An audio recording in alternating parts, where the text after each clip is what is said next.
Food? Okay. Money. Money? Envy. Envy? Anything else?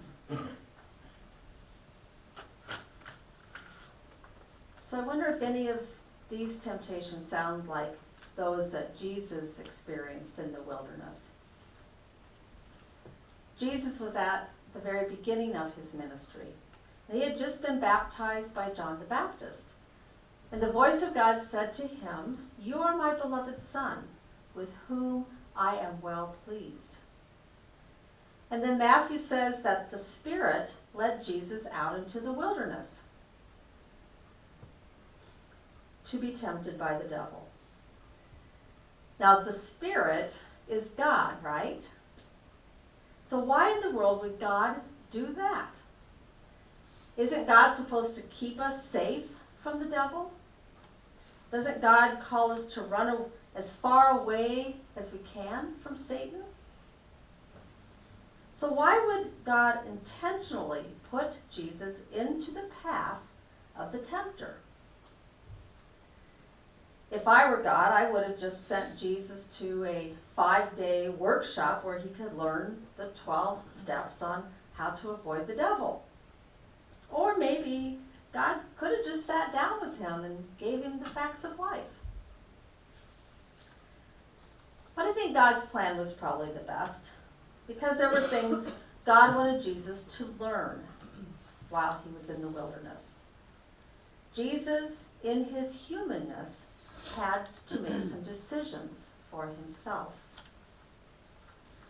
So the first temptation was for Jesus to make bread from a rock. And he would have been really hungry after fasting for 40 days.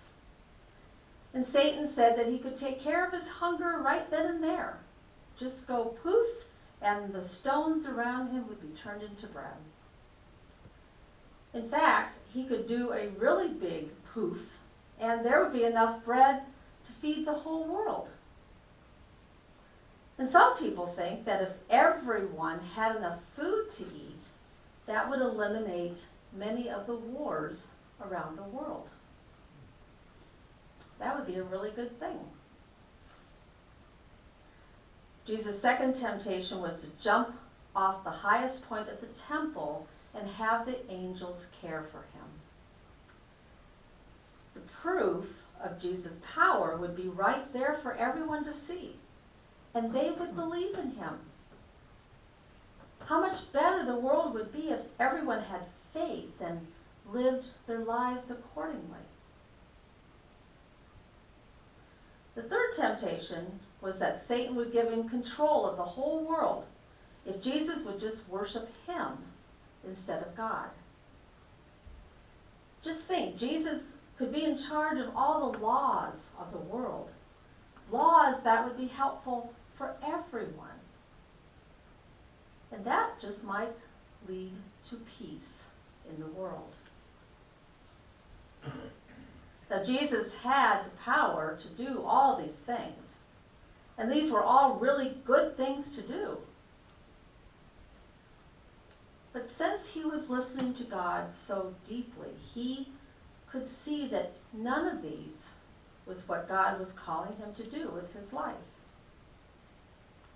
And so the gift of these temptations was that he was given options, and that he knew he needed to make a choice.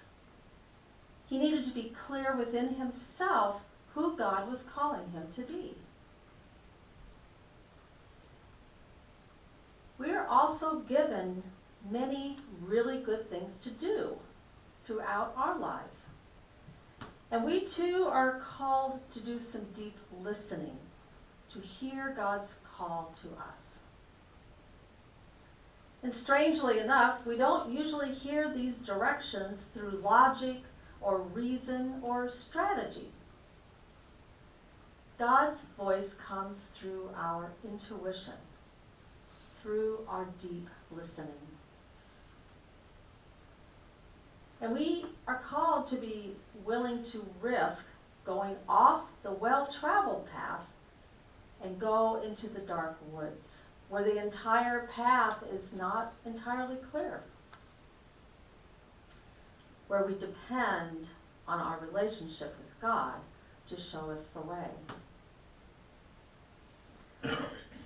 Now, this doesn't seem to be such an easy thing for us to do.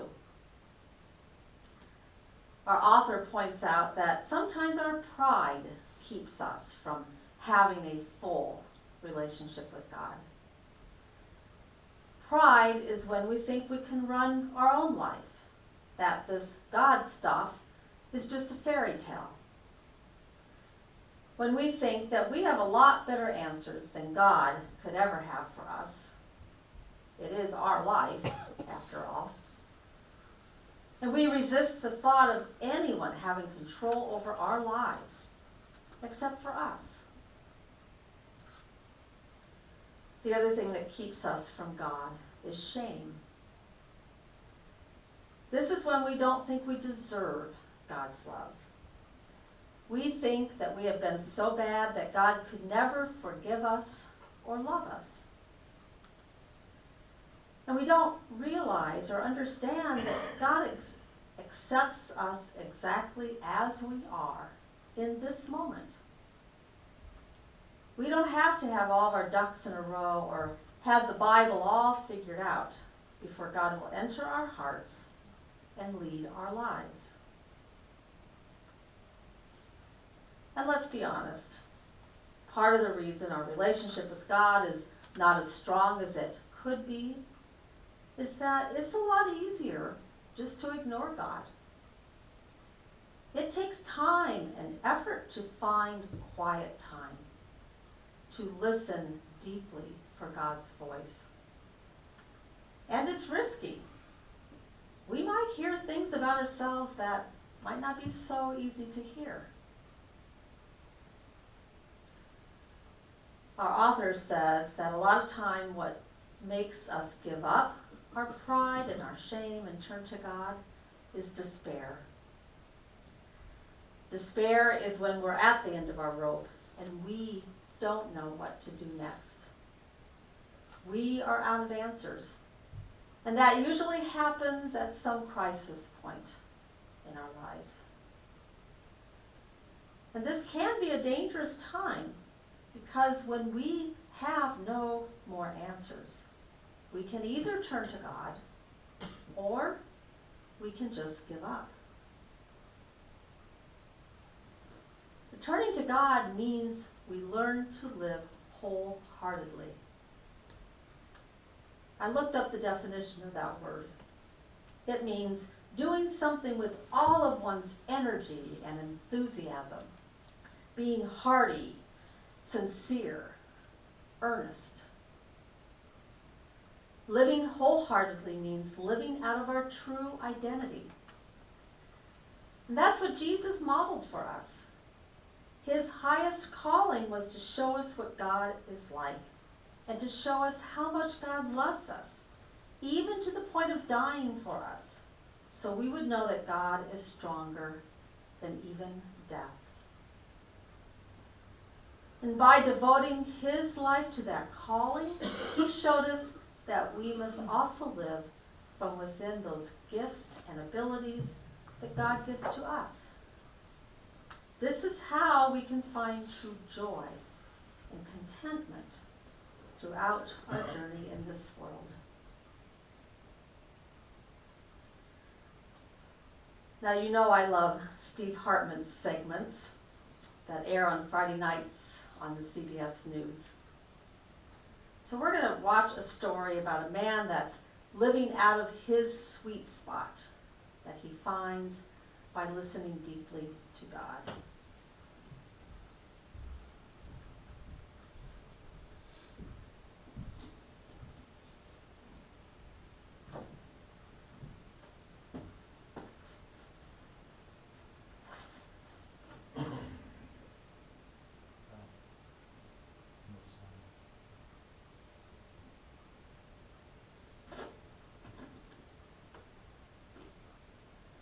No sound?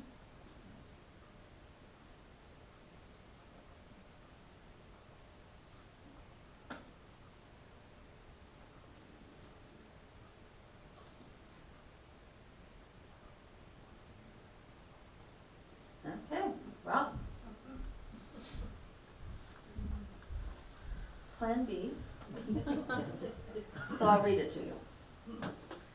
At one point, number 60, Jason Brown was one of the best centers in the NFL.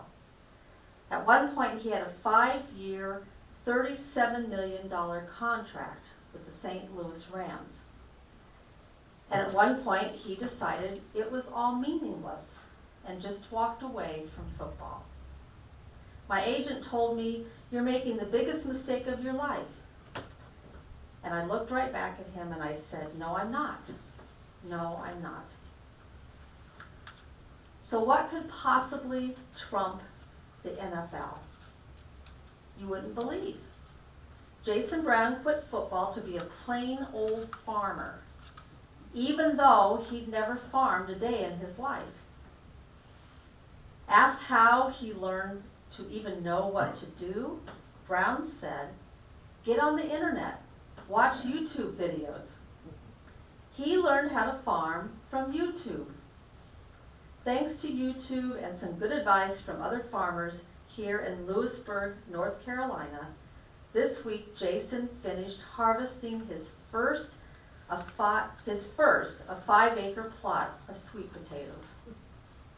When you see them pop up out of the ground, man, it's the most beautiful thing you could ever see, said Brown. He said he has never felt more successful. Not in man's standards, said Brown, but in God's eyes. But God cares about the NFL, right? There are people praying to him on the field all the time. Yeah, there's a lot of people praying out there, said Brown. But when I think about a life of greatness, I think about a life of service. Jason Brown tends to his fields in Lewisburg, North Carolina. See, his plan for this farm, which he calls First Fruits Farm, is to donate the first fruits of every harvest to food pantries. Today it's all 5 acres, 100,000 pounds of sweet potatoes. It's unusual for a grower to grow a crop just to give away, said Rebecca Page, who organizes food collection for the needy. And that's what Jason has done. And he's planning to do more next year. Brown has 1,000 acres here, which could go a long way toward eliminating hunger in this neck of North Carolina. Love is the most wonderful currency that you can give anyone, said Brown. So Steve Hartman says, "Are you sure you played in the NFL?" Yes, because I feel like cuddling you right now. Don't do that, Brown said. He may have left the NFL, but apparently holding is still a penalty.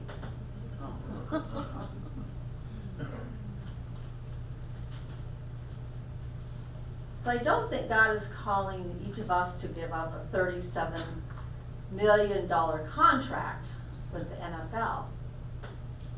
But listen to what Mr. Brown said. When I think about a life of greatness, I think about a life of service. Love is the most wonderful currency that you can give anyone. So each one of us is unique and a beloved child of God, and God smiles upon us. God has filled us with different interests and passions and gifts, with those special things that make us who we are. And to live out of those passions and graces is what it means to live wholeheartedly. May you breathe deeply and live from within that sweet spot given to you by God. Amen. If I had that many millions of dollars, no